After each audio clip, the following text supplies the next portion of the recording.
ಅಬು ನ್ಯೂಸ್ಗೆ ಸ್ವಾಗತ. ನಾನು ಜಹೀರ್. ನಮ್ಮ ನಡೆ ಸತ್ಯದ ಕಡೆ. ಇಂದು ಕಾರ್ಮಿಕ ಸಂಘಟನೆಗಳು ಭಾರತ್ ಬಂದ್ಗೆ ಕರೆ ನೀಡಿದ ಹಿನ್ನೆಲೆಯಲ್ಲಿ ವಿಜಯಪುರ ಜಿಲ್ಲೆಯ ಸಿಂದಗಿ ನಗರದಲ್ಲಿ ತಾಲೂಕು ಸಮಿತಿ ಸಿಂದಗಿ, ಆಲ್ಮೇಲ್ ಹಾಗೂ ದೇವರ ಹಿಪ್ಪರಿಗೆಯ ಹಲವು ಸಂಘಟನೆಗಳ ವತಿಯಿಂದ ಬೃಹತ್ ಪ್ರತಿಭಟನೆ ಜರುಗಿತು.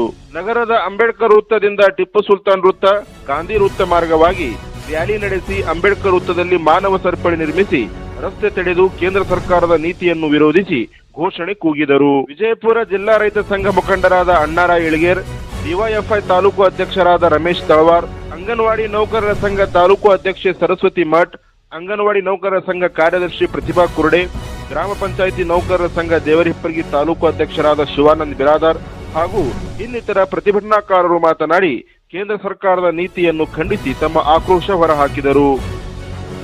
ಜನ ವಿರೋಧಿ ಕಾನೂನುಗಳ ವಿರುದ್ಧ ಇವತ್ತು ನಾವು ಈ ಒಂದು ಹೋರಾಟ ಮಾಡ್ತಾ ಇದ್ದೇವೆ.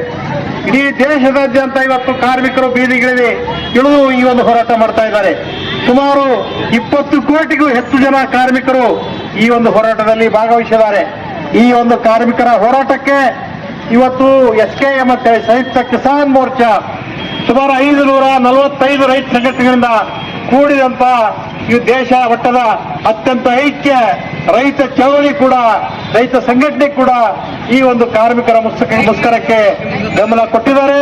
ಕರ್ನಾಟಕದ ಇವತ್ತು ಸಂಯುಕ್ತ ಹೋರಾಟ ಕರ್ನಾಟಕ ಅಂತ ಹೇಳಿ ಏನು 10 ಸಂಘಟನೆಗಳು ಕೂಡಿ ಏನು ರೈತ ಸಂಘಟನೆಗಳು ಕಟ್ಟಿದ್ದಾವೆ, ಆ ರೈತ ಸಂಘಟನೆಗಳು ಕೂಡ ಈ ಒಂದು ಹೋರಾಟಕ್ಕೆ ಬೆಂಬಲ ಕೊಟ್ಟಿದ್ದಾವೆ.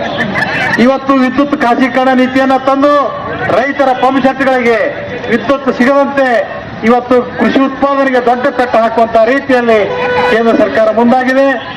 ವಿದ್ಯುತ್ತನ್ನು ಖಾಸಗೀಕರಣ ತರಲಿಕ್ಕೆ ಹೊಂಟಿದೆ. ಆ ಕಾನೂನನ್ನ ಇವತ್ತು ಕರ್ನಾಟಕದ ಇವತ್ತು ಸಿದ್ದರಾಮಯ್ಯ ಸರ್ಕಾರ ಕೂಡ ಜಾರಿಗೆ ತರಲಿಕ್ಕೆ ಹೊಂಟಿದೆ.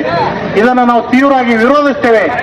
ಯಾವ ರೀತಿ ಮೊದಲು ವಿದ್ಯುತ್ ನೀತಿ ಇತ್ತು ಆ ವಿದ್ಯುತ್ ನೀತಿ ಜಾರಿಗೆ ತರಬೇಕು ಮಾಡಿ 4 ಸಂಹಿತೆಗಳನ್ನ ಜಾರಿ ಮಾಡ್ತಾ ಇದ್ದಾರೆ. ಈ 4 ಸಂಹಿತೆಗಳಂದ್ರೆ ಫಿಕ್ಸ್ಡ್ ಎಂಪ್ಲಾಯ್ಮೆಂಟ್ ಅಂದ್ರೆ ಪರ್ಮನೆಂಟ್ ಜಾಬ್ ಅಲ್ಲ. ಫಿಕ್ಸ್ಡ್ ಎಂಪ್ಲಾಯ್ಮೆಂಟ್ ಜಾಬ್ ಅಂದ್ರೆ ಒಂದು ರಸ್ತೆಯನ್ನು ಉದಾಹರಣೆ ತೋರಿ, ಒಂದು 5 ಕಿಲೋಮೀಟರ್ ರಸ್ತೆಯನ್ನ ಸುಮಾರು 6 ತಿಂಗಳರೆ 3 ತಿಂಗಳರೆ ಒಂದು 5 ಮಂದಿ ಎಂಪ್ಲಾಯರ್ ಕೆಲಸ ಮಾಡ್ತಿದ್ರಂದ್ರ ಅವರಿಗೆ ಗುತ್ತಿಗೆ ಮೇಗ ಕೊಟ್ಟು ಅವನಿಗೆ ಗುತ್ತಿಗೆ ಮೇಗ ಕೊಟ್ಟು ಅವನ ಪಗಾರ ಕೇಳ್ಬೇಕಂದ್ರೆ ಅದು ಹಕ್ಕಿಲ್ಲ. ಅದು ಕಾನೂನು ರೀತಿಯಲ್ಲಿ ನಾವು ಕೇಳ್ಬೇಕಂದ್ರೆ ಆ ಕಾನೂನನ್ನ ಇವತ್ತು ಮೋದಿ ಸರ್ಕಾರ ಕಿತ್ತಾಕ್ತಿದ್ದಾರೆ. ಈ ಹಕ್ಕು ಪಡ್ಕೋಬೇಕಾದ್ರೆ ದಾರೇನು ಬಾಬಾ ಸಾಹೇಬರ ಅಂಬೇಡ್ಕರ್ ಪುಸ್ತಕಗಳನ್ನ ಬರ್ತಾರೆ. ನಮ್ಮ ಹೋರಾಟದ ಮುಖಾಂತರ ನಾವು ಈ ದೇಶದಲ್ಲಿ ಗೆಲ್ಲಬಹುದು. ಹೋರಾಟ ಅನ್ನೋ ಆಯುಧವನ್ನು ಬಿಟ್ಟು ನಮ್ಮ ಮತ್ತೊಂದು ಆಯುಧ ಯಾವುದೋ ದಂಡಿಗೆಯಲ್ಲ. ದಯವಿಟ್ಟು ಅರ್ಥ ಮಾಡ್ಕೊರಿ. ಸಂಘಟನೆಯ ಮುಂದೆ ಎಲ್ಲರೂ ಒಗ್ಗಟ್ಟಾಗಿ ಹೋರಾಟ ಮಾಡಿ ಇನ್ನೂ ನಮ್ಮ ಸಂಘಟನೆ ಎತ್ತರಕ್ಕೆ ಬೆಳೆಸಿ ಎಲ್ಲರೂ ಅಣ್ಣಾರಕರ ಮಾರ್ಗದರ್ಶನದಾಗ ಹೋಗೋಣ ಅಂತೇಳಿ ನಮ್ಮ ದೇವರಪುರಿ ತಾಲೂಕಿನ ಬೆಂಬಲ ಕೊಟ್ಟಿದ್ದೆವು. ನಮ್ಮ ದೇವರಪುರಿ ತಾಲೂಕಿನ ಎಲ್ಲ ಸಂಘಟನೆಗಳಿಗೆ ಅನಂತ ಧನ್ಯವಾದಗಳನ್ನು ಹೇಳಿ ನಾನು ಮಾತು ಮುಗಿಸ್ತೀನಿ.